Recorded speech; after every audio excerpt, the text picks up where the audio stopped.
Call 0800 80 1080 and talk back with Bruce Russell on Newstalk ZB. Newstalk ZB, here is the dress code of the Avondale RSA in Auckland.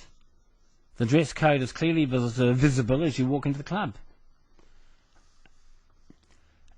The following are not permitted in any area of the club rooms: head coverings of any kind, clothing bearing offensive words or markings, revealing clothing, singlets, torn or stained clothing, studded or patched jackets, work boots, gumboots or dirty footwear, thongs, scuffed slippers, bare feet, football jerseys, football socks and football shorts may be worn only at times when authorised by the committee. Men must wear socks with all footwear in the RSA lounge.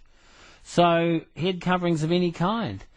Do they need to make an exception for cultural or religious reasons when it comes, for instance, to a Sikh who wants to go into the Cosmopolitan Club and allow him to wear his turban? And by the way, there's another article here which says, do Sikhs sleep in their turbans? Since a turban is part of their dress, Sikhs wear it when they go out of the house. When they reach home, they may or may not wear a turban, and they generally sleep without a turban at night time, which makes me wonder how this Sikh guy in Hamilton, who was told he couldn't wear a hat in the ANZ Bank, sometimes wears a cap instead of a turban, when I didn't think they were allowed to wear anything but a turban when they were out for political and cultural reasons. I'm wondering if they can decide they don't want to wear a turban sometimes means that they can actually decide they don't have to wear a turban in the Cosy Club, and are they being a bit mischievous? Hello, Jaggy. Good evening. Hey, good evening to you, Mr. Russell. Hi. I'm sick myself, and I was just wondering if I could share my opinion on the talk you were just having about a sick person wearing a cap in Hamilton. Yes. Look, as a Sikh myself, and having considerable knowledge and, have studied Sikhism, not only practicing it, and I can make you sure on that you are not allowed to wear a cap if you are a Sikh, if you are a practicing Sikh. You are not allowed to?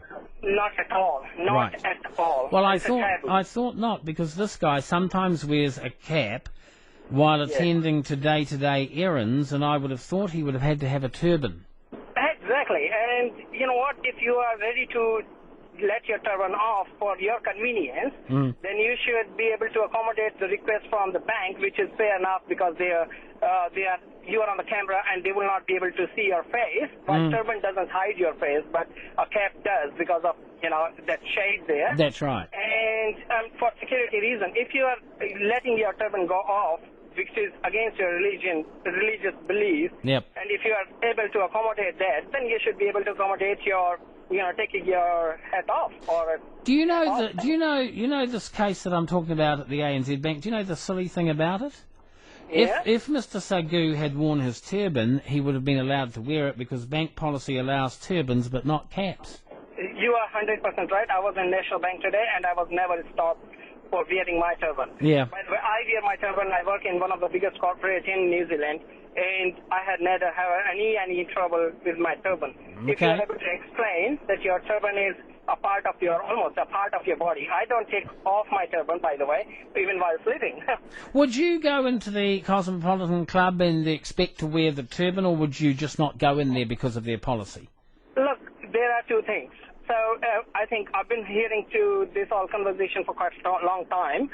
There's just one point perhaps which has been missed out by all the commentators. The point is, Mr. Colonel Singh, in this case, he was invited to a gathering or a celebration or an occasion which was actually organized in his honor, to the community services he has done.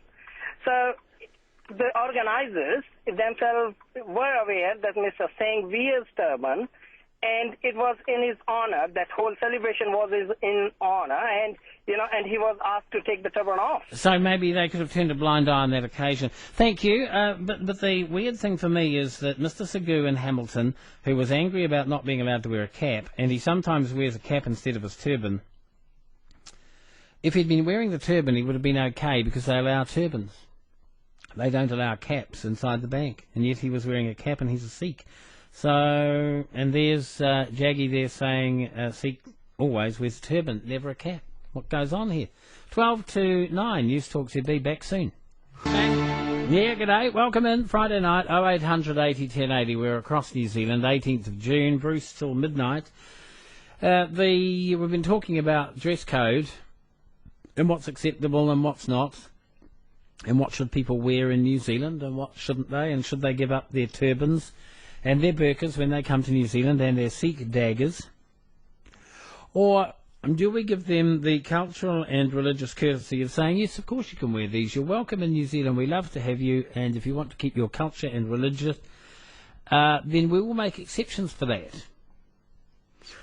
We will make exceptions for that, except some people feel those exceptions are an excuse for fearing to appear racist, so we bend over backwards, particularly as far as things like the Sikh turban and the Islamic burqa are concerned. So 0800 80 1080, what do you wear in the bank and what don't you wear?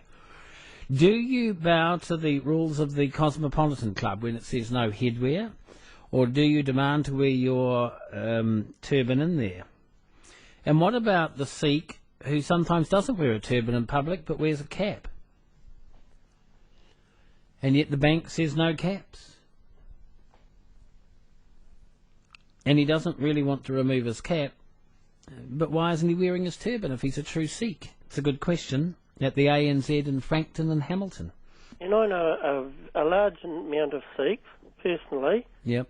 And they're taxi drivers and that, and they don't wear them. Don't wear turbans? No, some do, but most of them don't.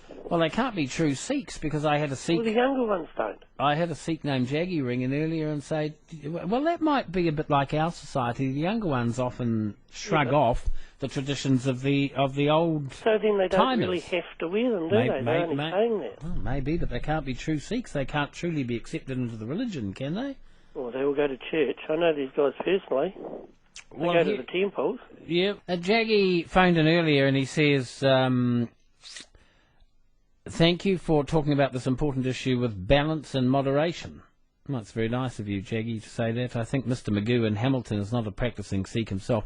Well, his name wasn't Mr. Magoo. It was close.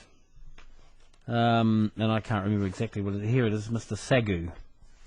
But close. I think Mr. Magoo in Hamilton says Jaggy is not a practising Sikh himself, and that's why he has no right to complain. Sikhs are not at all allowed to wear cap, hat or helmet. This is the reason. Sikhs are allowed in many countries around the world to ride on bike with turban. Just to mention, Sikhs wore turban, not helmet, even in World War II. So if you are a Sikh, you have to follow code of conduct. And wear the turban, else leave the turban and comply with what are the norms. End of story. Hi, I just wanted to add my bit on the Cosmopolitan Club issue. Yes. I think nobody is trying to change the rules here, and that's what we really need to understand. The Cosmopolitan Club rules about, not allowing hats in and all of that, that's all fine, and Sikhs are happy with it. I think, they don't want the club to change its rules. We understand that we're living in New Zealand, and there's certain things that we need to leave behind, and there's certain things we need to take upon so that we can integrate into our new society. But the thing is, a Sikh cannot part with his turban, because what's under the turban is his hair, which he has never cut. Our religion doesn't permit us to cut our hair, because that's how God created us. So if we didn't have our turbans on, what you would see would be this whole untidy mess of hair. And for a Sikh to take off his turban is the same thing as asking him to strip in public.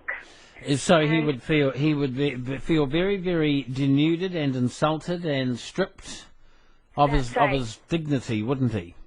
Yeah, so it's not really fair to compare it to a hat. And I think I understand how the Cosmopolitan Club feels about it and how a lot of other Kiwis feel about it as well. But I think it's really important to understand that Sikhs don't want anybody to change the rules. We just want to be accepted. And I think the Cosmopolitan Club probably also needs to, make a statement that we're not against the Sikhs. I think both parties just want to be able to reach a nice, happy agreement. Yes. And to do so, both parties need to understand where the other is coming from. So where did you come from? Hong Kong. Hong Kong, and you've been here how long? 5 years. 5 years. So what did you do? What changes did you make to fit into New Zealand, and what things did you bring with you that you won't change? What I won't change, I don't really think there's anything that I've brought with myself that I cannot or would not change, because my religion and my language, all of that I continue to practice, and nobody's ever tried to take it away from me. So I'm pretty happy, and I've got Kiwi friends, and I work in an organization that's very accepting, and I think I've assimilated pretty well, and I'm happy here. And I enjoy rugby. I'm trying to learn the haka, and it's quite cool. It is very nice to hear from you tonight, Gunit. Awesome. Thank you. Thank you for your call.